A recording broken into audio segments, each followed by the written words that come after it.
আসসালামু আলাইকুম রহমতুল্লাহি ওবরকাতুহু। সম্মানিত দর্শক, এক ঐতিহাসিক সংকটে পড়েছে পাকিস্তান।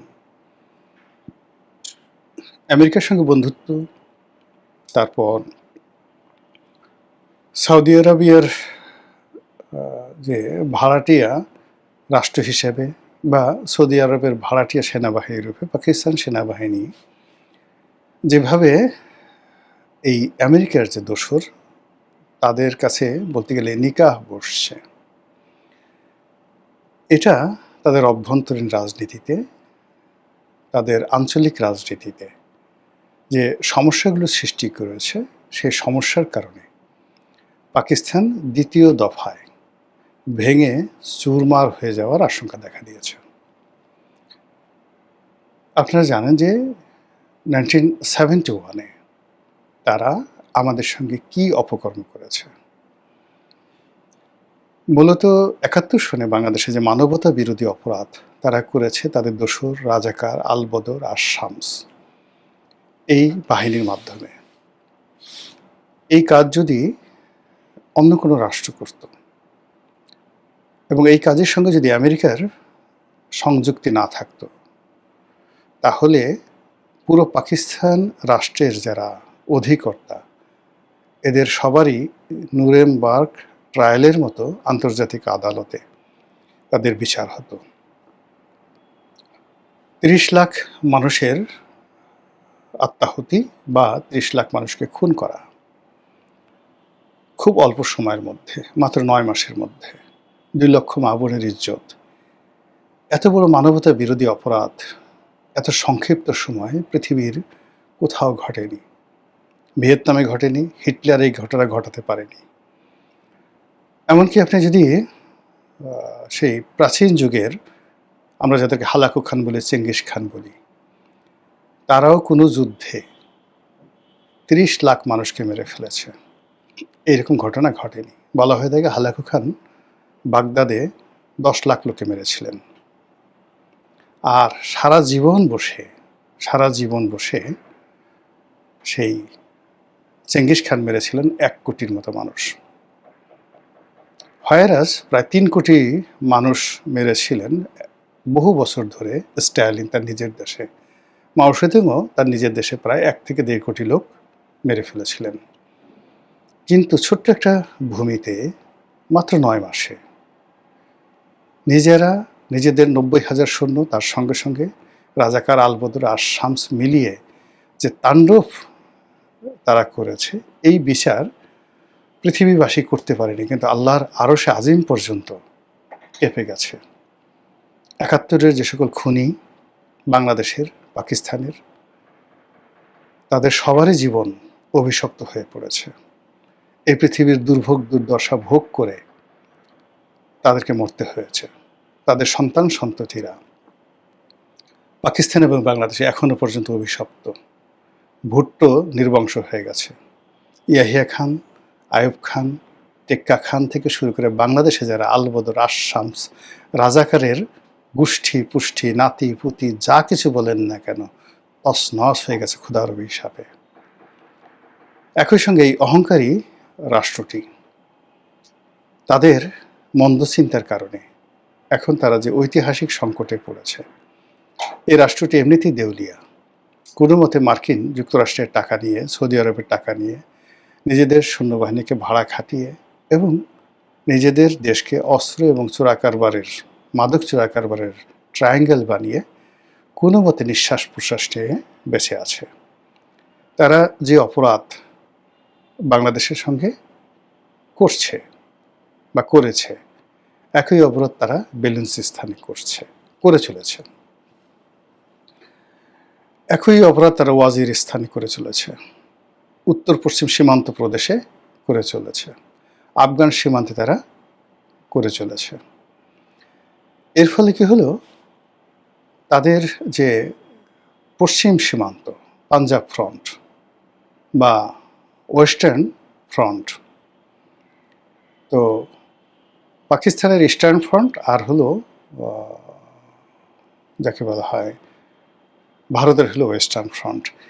এখানে সমতার ভিত্তিতে একটা মাঝে মধ্যে যুদ্ধ উত্তেজনা দেখা দেয়, কিন্তু এই মুহূর্তে সেই বেলুচিস্তান নিয়ে ইরান সীমান্তে এবং আফগান সীমান্তে, বেলুচিস্তানের সঙ্গে এই দুটো রাষ্ট্রের সীমান্ত রয়েছে। এই দুটো সীমান্তে যে ঘটনা ঘটছে, দুর্ঘটনা ঘটছে, তাতে করে কয়েক দফা ইরান এবং পাকিস্তান যুদ্ধ হয়ে গেছে, আবার সেটা থেমে গেছে। কয়েক দফা আফগানিস্তান এবং পাকিস্তান যুদ্ধ হয়ে গেছে এবং এখনও সীমান্ত উত্তেজনা চলছে। এরই মধ্যে সেই বেলুচিস্তান নিজেদের স্বাধীনতা ঘোষণা করছে। সবচেয়ে অবাক করা ব্যাপার হলো যে দীর্ঘদিন ধরে সারা পৃথিবীর মুসলমানরা যে ভারত অধিকৃত কাশ্মীর, জম্মু কাশ্মীর, সেই জম্মু কাশ্মীরের স্বাধীনতা দাবি করে আসছিল। অনেকে বলে আসছিল যে এই জম্মু কাশ্মীরকে পাকিস্তান যে অংশটি দখল করেছে, আজাদ কাশ্মীর, তাদের সঙ্গে একত্র করে দেওয়া হোক। অবাক করা ব্যাপার হলো যে পাকিস্তানের, আমরা বাংলাদেশ থেকে কাশ্মীরের স্বাধীনতা দাবি করছি, কিন্তু ভারতের যে জম্মু কাশ্মীর, তারা কখনো স্বাধীনতা চাচ্ছে না। তারা চাচ্ছে যে নেহরু ডক্ট্রিন অনুযায়ী এটাকে যে একটা বিশেষ মর্যাদা দেওয়া হয়েছিল কাশ্মীরকে, ঠিক সেই বিশেষ মর্যাদা সম্পন্ন একটি স্টেট ঘোষণা করা হোক। তারা কখনো পাকিস্তানের সাথে যেতে চাচ্ছে না। অন্যদিকে আমরা এখান থেকে যেটা জানতাম যে আজাদ কাশ্মীর বলতে যেটা বোঝায়, অর্থাৎ পাকিস্তানের অধিকৃত কাশ্মীর, সেই কাশ্মীর পৃথিবীর স্বর্গ, তারা না জানি কত ভালো আছে।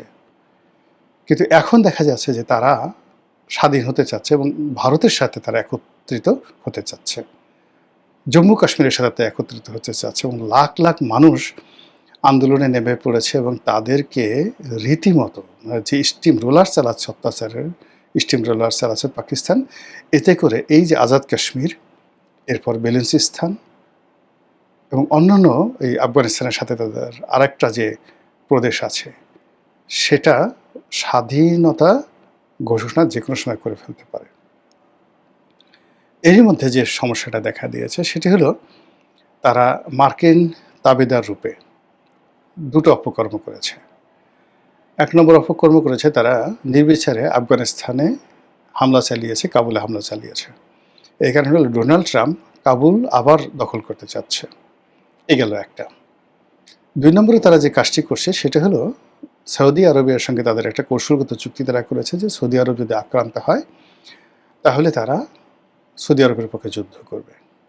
সাম্প্রতিক সময় সৌদি আরবের একটা ঘাঁটি আছে, মার্কিন ঘাঁটি, সেই মার্কিন ঘাঁটিতে ইরান আক্রমণ করেছে। আর সেটার প্রেক্ষিতে পাকিস্তান ঘোষণা করেছে যে যদি ইরান আবার আক্রমণ করে সৌদি আরবকে, তাহলে সৌদি আরবের সঙ্গে তাদের যে চুক্তি, সেই চুক্তি মোতাবেক তাকে এই যুদ্ধে জড়িয়ে পড়তে হবে। এখন ইরানের সঙ্গে যদি যুদ্ধে জড়ায়, ইরান চাচ্ছে যে পাকিস্তান যুদ্ধে জড়াক, রাশিয়া চাচ্ছে পাকিস্তান যুদ্ধে জড়াক, আমেরিকাও চাচ্ছে, ভারতও চাচ্ছে, এমনকি আফগানিস্তানও চাচ্ছে।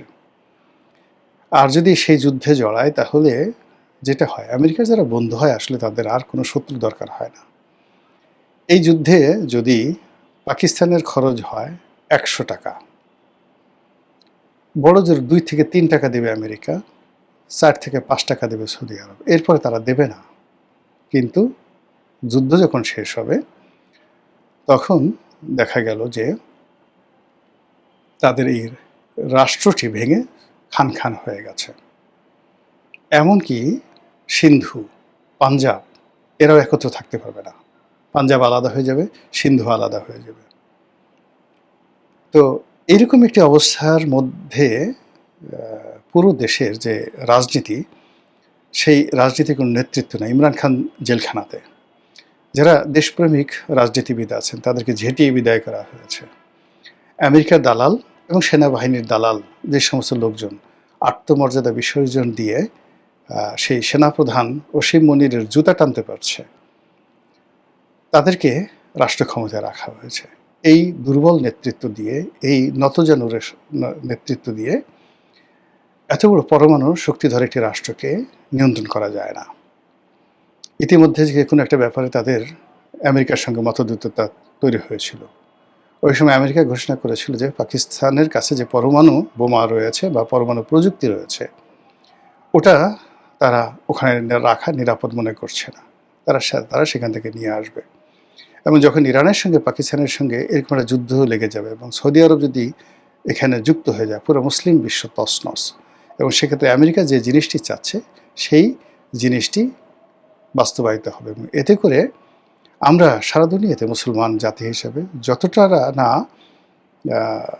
একটু সফলতার মুখ দেখছিলাম বা যতটা আশান্বিত হয়েছিলাম, পুরো জিনিসগুলো মুখ থুবড়ে পড়বে। আর অন্যদিকে বাংলাদেশে পাকিস্তান কেন্দ্রিক, পাকিস্তানকে আব্বা ডাকেন, পাকিস্তান জিন্দাবাদ বলে যারা হুমড়ি খেয়ে পড়েন, তো সেই সমস্ত লোকজন যারা আছেন, সেই সমস্ত লোকজনও কিন্তু